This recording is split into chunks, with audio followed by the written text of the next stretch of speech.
Hello everyone. तो आज का हमारा टॉपिक है पाइथन मॉड्यूल्स। पाइथन के जो मॉड्यूल्स होते हैं वो एक तरह से पाइथन फाइल होती है जिसमें पाइथन के कोड होते हैं which include variables, functions and classes. Modules basically हम यूज़ करते हैं to organise and encapsulate code. तो जैसे कि हम फंक्शंस और क्लासेस होती हैं हमारी, तो उसको हम एक सेपरेट फाइल में रखते हैं जिससे कि कोड हमारा मोर मेंटेनेबल हो और इजीली हम उसको रीयूज कर सके। तो hair are some key points. First है built in modules. Python comes with standard libraries of modules जिसमें कि वेरियस फंक्शनैलिटीज होती हैं, जैसे कि math, random, OS, date time, बहुत सारी होती हैं। तो कुछ होते हैं मॉड्यूल्स जो प्री इंस्टॉल्ड होते हैं जिसको हम इंपोर्ट करके डायरेक्ट यूज़ कर सकते हैं, एंड बहुत सारे मॉड्यूल्स हैं जो इंस्टॉल नहीं होते, उनको फर्स्ट हमें इंस्टॉल करना पड़ता है। इंस्टॉल करने के बाद हम उसको इंपोर्ट करके यूज़ कर सकते हैं। फॉर एग्जाम्पल, अगर हमें और कोई बिल्ट इन मॉड्यूल यूज़ करना हो तो हम उसके लिए यूज़ करेंगे इंपोर्ट। मैं रैंडम मॉड्यूल यूज़ कर रही हूँ तो इंपोर्ट रैंडम। देन एक वेरिएबल ले लिया नम इक्वल टू, पहले module name random dot notation के बाद जो भी क्लास या फंक्शन हमें कॉल करना है, और उसमें पास कर दे। जैसे मैंने रैंडम मेथड यूज कॉल किया यहाँ पर, तो उसमें मैंने पास कर दिया एक रेंज 1 to 5। तो ये मेथड क्या करेगा, ये रेंज 1 to 5 में से रैंडमली कोई भी एक नंबर पिक कर लेगा। प्रिंट करा लेते हैं नम। Now run the code. तो यहाँ पर उसने रैंडमली एक नंबर 1 to 5 के बीच में प्रिंट कर दिया। तो इस तरह से हम बिल्ट इन मॉड्यूल्स को यूज कर सकते हैं।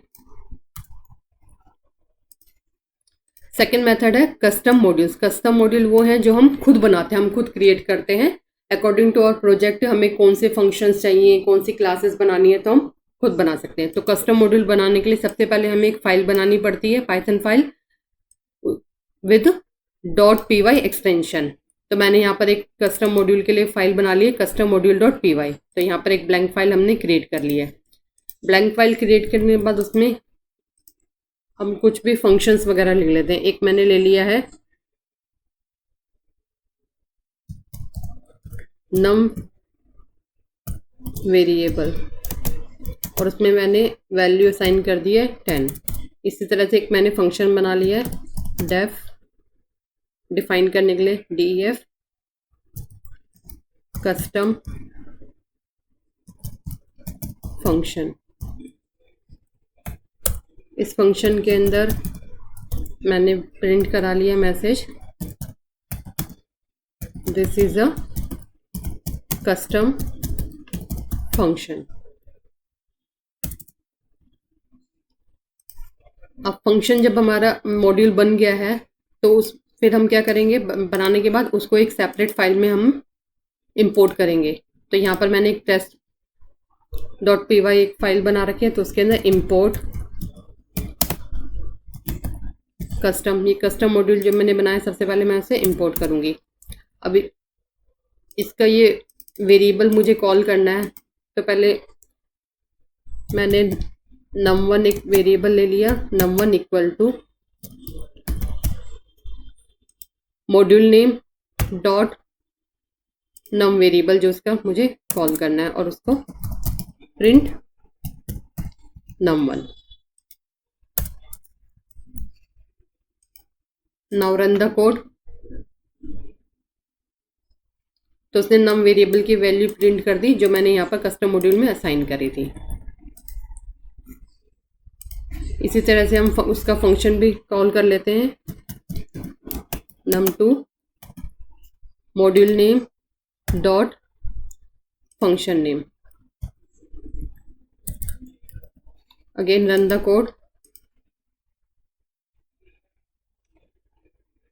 तो कस्टम मॉड्यूल में जो हमने मैसेज प्रिंट कराया था यहाँ उसने डिस्प्ले कर दिया। तो इस तरह से हम मॉड्यूल को इंपोर्ट कराने के बाद एक्सेस कर सकते हैं। मॉड्यूल नेम देखे, उसका वेरिएबल करना तो variable, function and classes. Then last is alias of modules. तो हम अगर हम मॉड्यूल को इंपोर्ट करने के बाद उसको एक निकनेम, शॉर्ट नेम भी दे सकते हैं। जैसे फॉर एग्जांपल मैंने कस्टम मॉड्यूल इंपोर्ट किया तो उसको शॉर्ट नेम मैंने दे दिया CM, तो हम मॉड्यूल नेम की जगह हर जगह CM यूज़ करेंगे। फॉर एग्जांपल यहाँ पर मैंने इसको दे दिया एज CM शॉर्ट नेम, तो यहाँ हम फुल मॉड्यूल की जगह उसका शॉर्ट नेम यूज़ करेंगे। Thank you guys. Please like and subscribe to my channel Microcode Academy and hit the bell icon to get updates.